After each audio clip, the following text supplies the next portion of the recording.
नाम, शुभ नाम का अर्थ है ऋग्वेद के 40वें अध्याय में पहले भी बता चुका हूँ कि ईश्वर स्वयं वेदवाणी में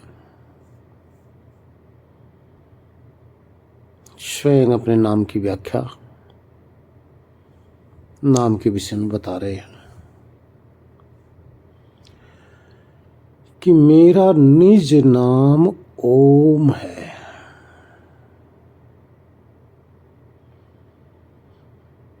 जो भी भक्त जन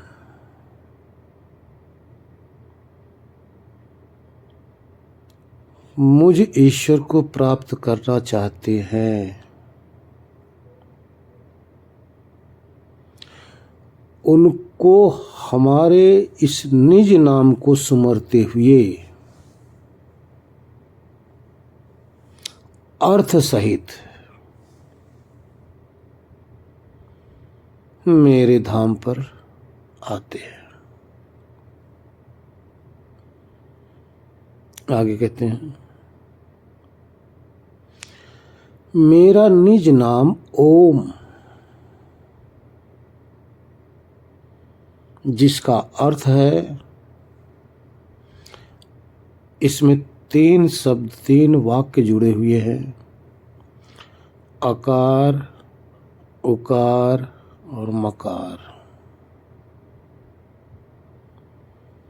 अर्थात ओम के अंदर 3 अक्षर लगते हैं, अ, उ, म, तब जाके बनता है ओम।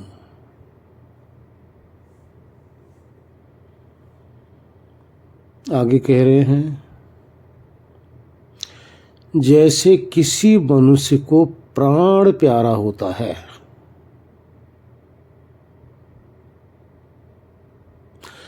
उसी प्रकार से मेरा निज नाम ओम मुझे प्यारा है।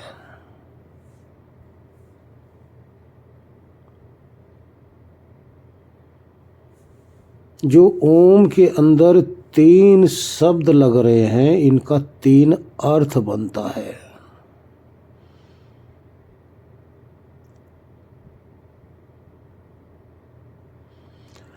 अब आप इस ओम के 3 जो शब्द हैं, इनका उच्चारण करो। जब आप अ कहते हैं तो आपका होंठ खुल जाता है, ओ कहते ही आपका होंठ खुल जाता है। होंठ खुल जाने का अर्थ संसार चक्र आपका चालू हो जाता है। इसको जनरेटर कहते हैं। ऊ शब्द कहते हैं, देखो इसमें लंबी ध्वनि है, ऊ।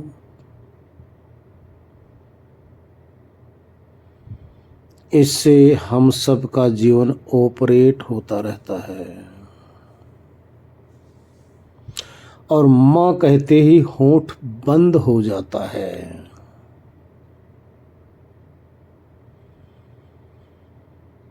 डिस्ट्रॉय होते ही जीवन समाप्त हो जाता है। तो ये इस ओम का तीनों अर्थ सहित चिंतन है। यहां अर्थ क्या हुआ? Generator, operator, destroyer. ये तीनों में कर्ता भाव मिलाकर एक ओम शब्द बनता है। आगे कह रहे हैं, मेरे निज नाम के अर्थ सहित नाम का चिंतन करता हुआ मेरे में ही खो जाता है, अर्थात मेरे धाम में प्रविष्ट हो जाता है। अब ये कैसे होता है? अब विचार करो। आपके इस शरीर का नाम है संतोष।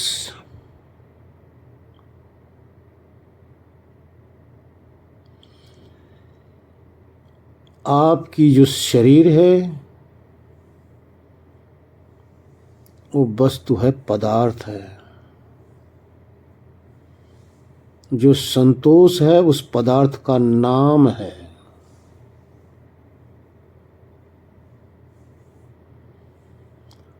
पदार्थ नामी है, संतोष नाम है। जब हम में से कोई संतोष नाम से पुकारेगा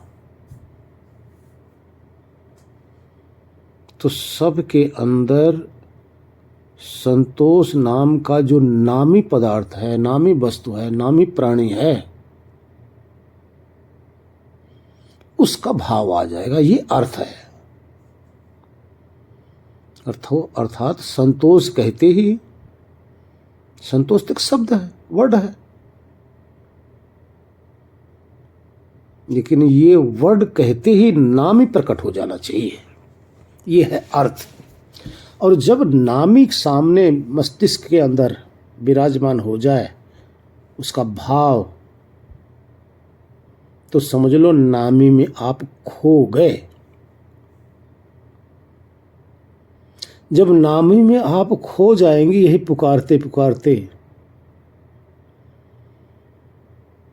तो आपके मस्तिष्क के अंदर, ब्रेन के अंदर, आपके मन के अंदर संतोष नाम से जो नामी पदार्थ है, शरीर है, वो सब की मन के अंदर जो चित्र है उसके अंदर प्रस्तुत हो जाएगा। जब चित्त प्रस्तुत हो गया तो आत्मा उस चित्र के द्वारा, उस नाम के द्वारा, उस चित्र में इतना भावुक हो जाएगा, इतना भावुक हो जाएगा कि अब संतोष से लिपायमान हो गया। यानी संतोष की स्मृति बनी रह गई और उसकी दृष्टि में सिर्फ एक संतोष ही संतोष रहेगी और सब कुछ गायब हो गया। इसी तरह से जब ईश्वर का नाम लिया जाता है तो सारी सृष्टि गायब हो जाती है, शरीर भी गायब हो जाती है, अपनी शरीर सब गायब हो जाता है। ध्यान रखना, बिना अर्थ सहित अगर कोई चिंतन कर रहा है ओम का या ईश्वर का, कुछ नहीं मिलने वाला है। वो तो तोता रट है, कुछ भी नहीं, कुछ भी नहीं होने वाला। ना भाव बनेगा, ना उस राज्य में, ईश्वर के राज्य में प्रवेश कर सकते हो, ना ईश्वर का अनुभव हो सकता है। इसीलिए अर्थ सहित चिंतन कहा गया। अर्थ सहित।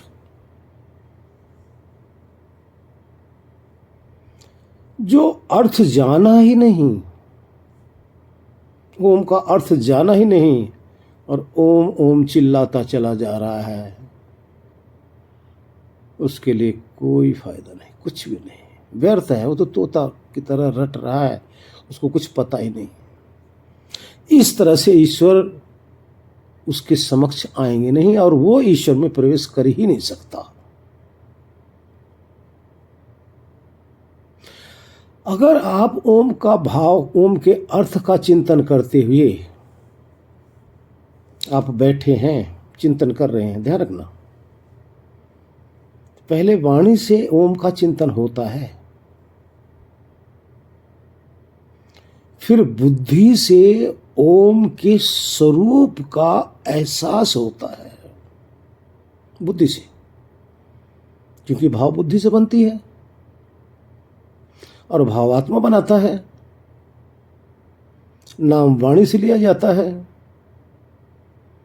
नाम तत्व के लिए पुकारने का विषय है। ये सिर्फ पुकार की है। जब साधक के अंदर ईश्वर का भाव बनेगा तो उसके अंदर प्रेम उमड़ेगा। ईश्वर के भाव में गदगद होने लग जाएगा, महसूस करने लग जाएगा ईश्वरी सत्ता को। यह है ईश्वर का स्वरूप। महसूस करने लग जाएगा। महसूस करते करते, उधर चिंतन करते करते,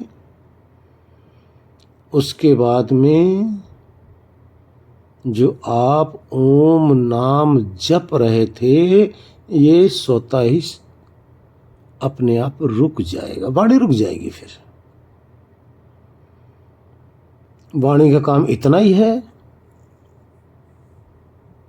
कि बुद्धि के अंदर प्रवेश करा दे उस स्वरूप को, ईश्वर के भाव को। बस इतना ही नाम और वाणी का काम है।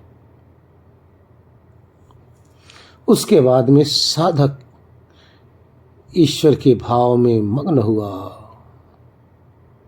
एहसास करता हुआ। ध्यान रखना, यह एहसास होगा ईश्वरी सत्ता का।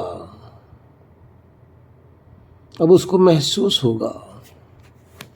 अब ये महसूस करते करते आगे और उसके अंदर प्रेम बढ़ेगा, हृदय गदगद होगा। तो ये भाव भी खत्म हो जाएगा। उसके बाद में ईश्वर का गुण प्रकट हो जाएगा। ईश्वर अपना स्वरूप साधक के हृदय के अंदर उड़ेल देंगे, उड़ेल देंगे। फिर साधक आनंद में निमग्न हो जाएगा। अब ये आत्मा का विषय हो गया। उसी आनंद में डूबा हुआ। अब ना तो नाम लेना है, ना भाव बनाना है, ना पुकार करनी है, क्योंकि नाम तब ही पुकारा जाता है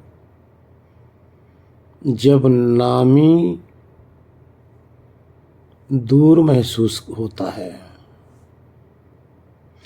अब जैसे आप दूर हैं, अगर हमें आपको पुकारना होगा तो आपका नाम लेना पड़ेगा, तभी आपको पता चलेगा कि हम आपको पुकार रहे हैं। लेकिन अगर हम आमने सामने साथ बैठे हों, संतोष जी मैं आपके लिए कह रहा हूं, अगर हम आमने सामने बैठे हों तो हम और आप आपस में एक दूसरे को अगर देख रहे हैं तो यहां अब नाम लेने की जरूरत नहीं है। अब तो नामी व्यवहार कर रहे हैं। नाम तो तब तक कारगर है जब तक दूर की वस्तु, दूर के पदार्थ के विषय में संबोधित किया जाए या उस पदार्थ के विषय में दूसरे को बताया जाए, तब नाम का काम आता है। उसके बाद में बस फिर तो चेतन से चेतन मिला, हो गया काम। तो नाम का काम इतना है। और नाम बिना नामी को पाना कठिन है,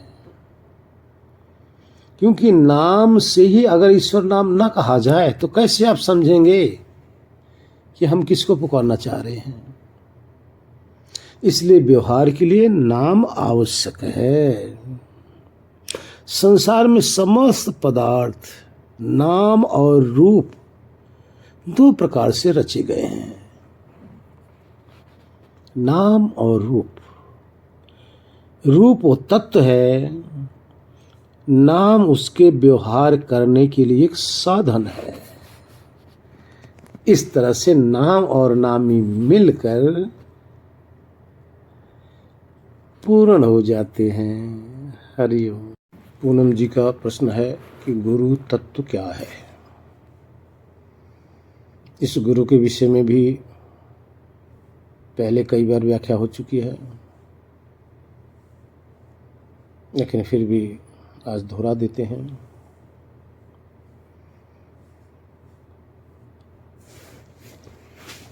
इसमें दो शब्द आते हैं, गु और रु। गु का अर्थ हुआ है अंधकार और रू का अर्थ किया गया है प्रकाश, अर्थात जो अंधकार से प्रकाश की तरफ ले जाए उस सत्ता का नाम गुरु है।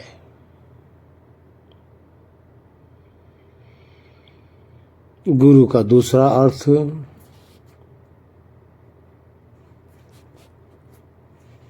जो आपका गाइड हो, जो आपको समस्त संसार से, समस्त प्राणी से, समस्त विषयों से, समस्त मोह माया से, आपकी समस्त इंद्रियों से, आपकी शरीर से, इन सब से हटाकर जो आपके यथार्थ स्वरूप का अनुभव कराकर ईश्वर का दीदार करा दे, उस सत्ता का नाम गुरु है।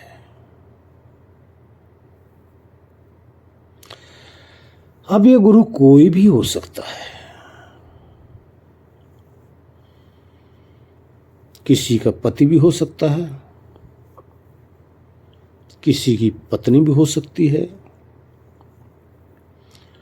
किसी की माता भी हो सकती हैं, किसी के पिता भी हो सकते हैं, किसी का पुत्र भी हो सकते हैं, किसी की पुत्री भी हो सकता है। अगर इनमें से कोई गुरु ना मिला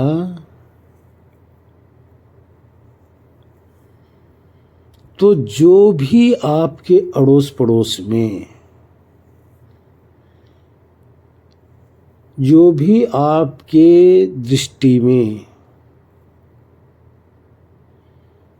ऐसा कोई पुरुष देहधारी, ध्यान रखना देहधारी, जो खुद ये करता हो, साधना करता हो, वहां पहुंचा हो, जिसमें वहां तक मार्ग बताने की क्षमता हो,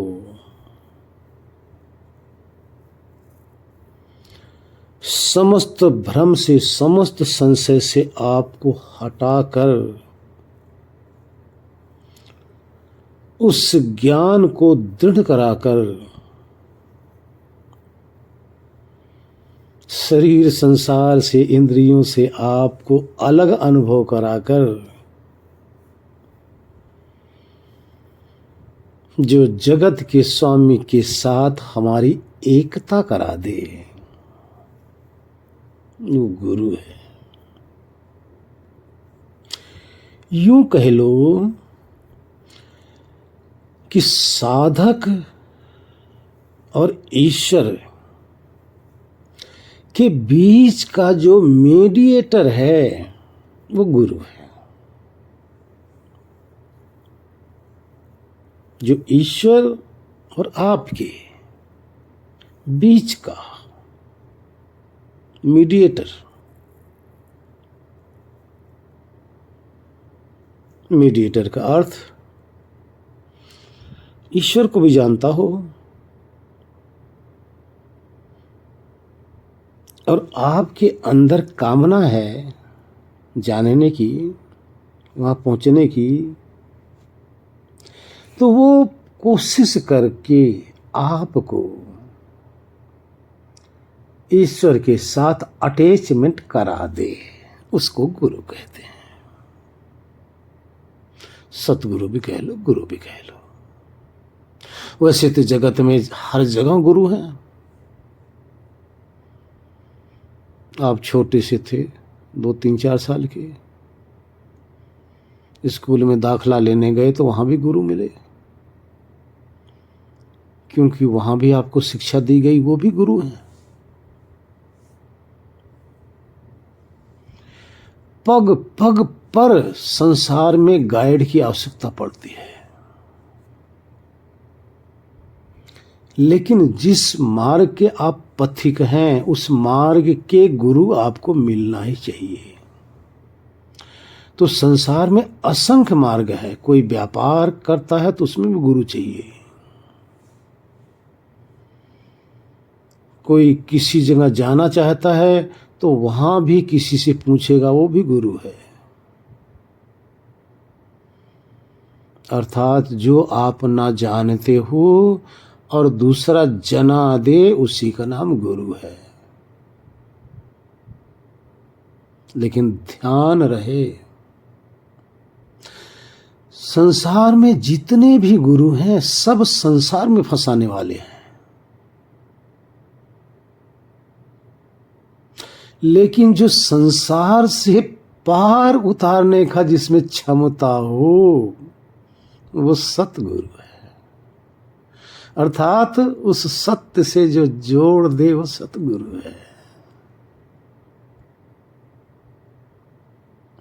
जो पहले ईश्वर से जुड़ा होगा वही तो जोड़ सकता है।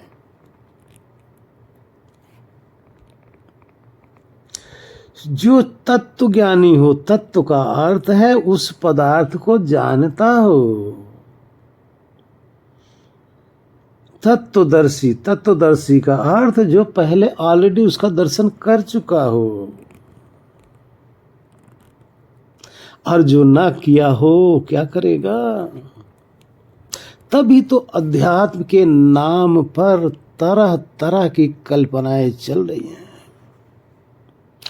तभी तो अध्यात्म के नाम पर इतने पंथ, इतने ग्रंथ, इतने संप्रदाय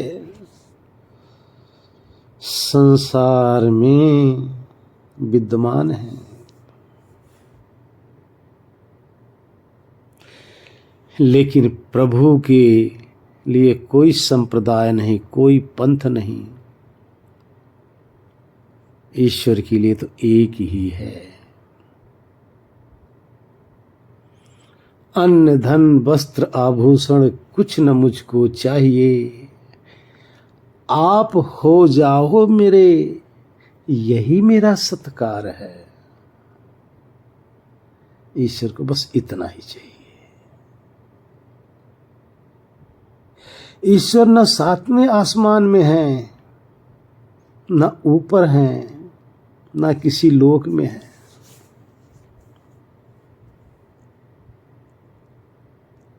आप जहां चल रहे हो ना, वो ईश्वर में ही चल रहे हो। जो भी खा रहे हो ना, ये ईश्वर का ही खा रहे हो। जिससे आप जीवित हो ना, वो ईश्वर ही आपको जीवित कर रखे हैं। जितनी सृष्टि के अंदर आपको ये संपदाएं दिख रही हैं, भौतिक तत्व दिख रहा है, ये आपका नहीं है, ये ईश्वर की संपत्ति है। और सब ईश्वर की संपत्ति का ही उपभोग कर रहे हैं, सब ईश्वर में ही रमण कर रहे हैं, सब में ईश्वर विराजमान हो रहे हैं,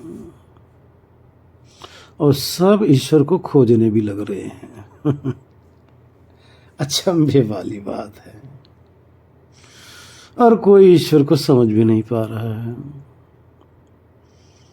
कोई पहाड़ों में ढूंढ रहा है तो कोई नदियों में ढूंढ रहा है, कोई तीर्थ स्थानों में ढूंढ रहा है। सब कहीं न कहीं खोजने लग रहे हैं। सबको ईश्वर की प्यास है, लेकिन अचंभे की बात यह है कि ईश्वर तो आप में ही छुपा पड़ा है और आप स्वयं बाहर भटक रहे हो, कैसे मिलेंगे?